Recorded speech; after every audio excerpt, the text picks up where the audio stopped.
tulemast tagasi Vesipapi estantsiasse. Täna räägin teile vaarikate toestamisest. Milleks see vajalik on, milliseid materjali kasutada, kuidas valida sobiv konstruktsioon ning kuidas saaks toestiku arvelt kulusid kokku hoida. Metsikud vaarikad saavad ilma toestuseta hakkama, sest saak on kasin ning marjad väikesed. Aga kultuurvaarikas on nii saagikaks aretatud, et varjed võivad marjade raskuse alt maha painduda või isegi murduda. Lisaks võib tuul taimi liigutada ning küpsed marjad maha raputada. Seetõttu tuleb vaarikatele rajada mingisugune toestus.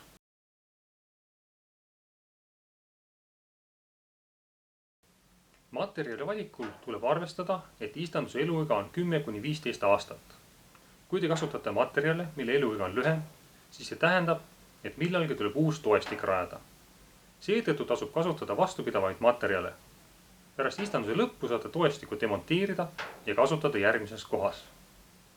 Tugipostid võiksid olla immutatud puidust. Loomulikult võib ka terasest poste kasutada, kuid puidu külge on lihtsam kinnitada mitmesuguseid horisontaalseid ja diagonaalseid latte. Piisab ainult kruvimisest. Teraspostide külge tuleks need keevitada. Traadid, trossid või nöörid peavad samuti istanduse elu lõpuni vastu pidama. Nad ei tohi roostetada ega päikesevalguse tõttu rabedaks minna. Traadid ei tohi olla ka väga peenikesed, sest siis soonivad nad taimede vartesse sisse ning peenike traat võib vaarikate raskuse all katkeda.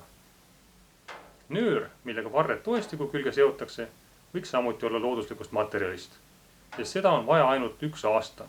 Siis koristatakse see koos vanade ära kuivanud vartega ära.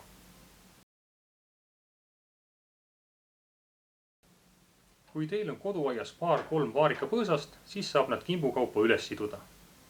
Selleks lüüakse keset põõsast 1 post ning teise aasta varred seotakse selle külge. Sidumiseks saab kasutada kitsast riideriba või jämedamat nööri. Esimese aasta varsi pole vaja toestada. See meetod on lihtne, kuid mitte just kõige parem.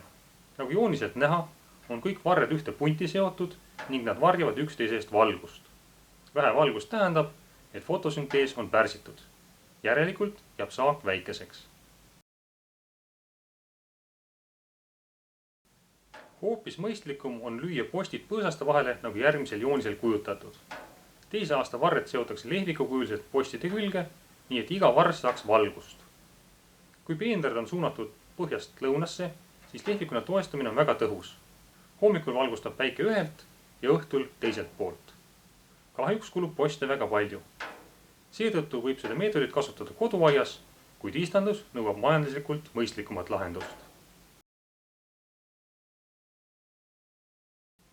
Enamasti lüüakse postid üksteisest 6–8 meetri kaugusele ning tõmmatakse nende vahele 2 või 3 traati.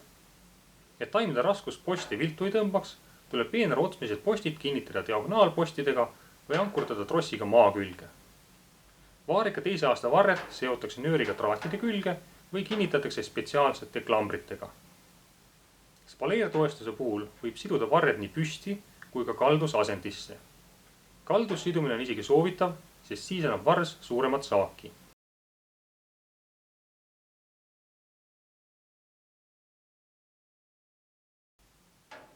Toestuse võib rajada ka nõnda, et peenar jääks 2 traadi, trossi või nööri vahele. Veetoestuse puhul kasutatakse tsingitud vinkelrauda. Osta tasub juba valmis augustatud materjali, aukudele on kokku monteerimine lihtsam. Vinklid lüüakse piki peenraid paari kaupa maasse, nii et need oleksid pisut väljapoole mängus ja ühendatakse omavahel lühikese vinklijupiga. Just kui tagurpidi A. Vinkelraua aukudest aetakse läbi traadid või trossid. Kõrgus maapinnast sõltub taimede kõrgusest. Täiskasvanud istanduse puhul jääb see 1,2–1,3 meetri kõrgusele. Aga tänu vinkelraua aukudele saab trossi kõrgust kergesti muuta või isegi uusi traate lisada. Et taimede raskusvinkleid ära ei painutaks, tuleb otsmised toed ankurdada maapinna külge. Teise aasta varred seotakse 2 poole trosside külge. Kuna vanad varred on 2 poole längus, siis peenra keskel kasvavad uued varred saavad rohkem valgust. Veetoestus on küll kallis rajada, kuid selle eluiga on pikk. Toestuse saab pärast vaarikate vananemist demonteerida ja järgmise põllu rajamisel uuesti kasutada. Teetoestus tehakse puust. Immutatud postid lüüakse maasse ning nende külge kruvitakse horisontaalsed toed. Nende tugede külge naelutatakse traadid. Kõrgus maapinnast jääb 1,2 kuni 1,3 meetri kanti. Traatide omavaheline kaugus 1 kuni 1,2 meetrit ning postide vahekaugus 6 kuni 8 meetrit. Ning taas, peenrate otsmised postid tuleb tugevdada diagonaalpostide või pingutustrossidega. Vilja kandvad teise aasta varred seotakse 2,5 traatide külge, esimese aasta varred kasvavad otse üles. Mõnikord kruvitakse posti külge mitu horisontaalset tuge. Siis näeb tugipost välja nagu lotringi rist.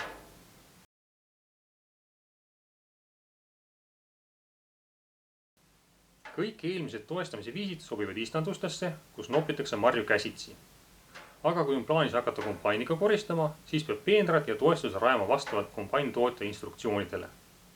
Enamasti nõutakse spaleertoestust, kus taimed on kinnitatud vertikaalselt. Kombainiga koristamisvideosid on YouTube'is päris palju. Ühe lingi lisan video kirjeldusse. Kui huvi pakub, siis vaadake.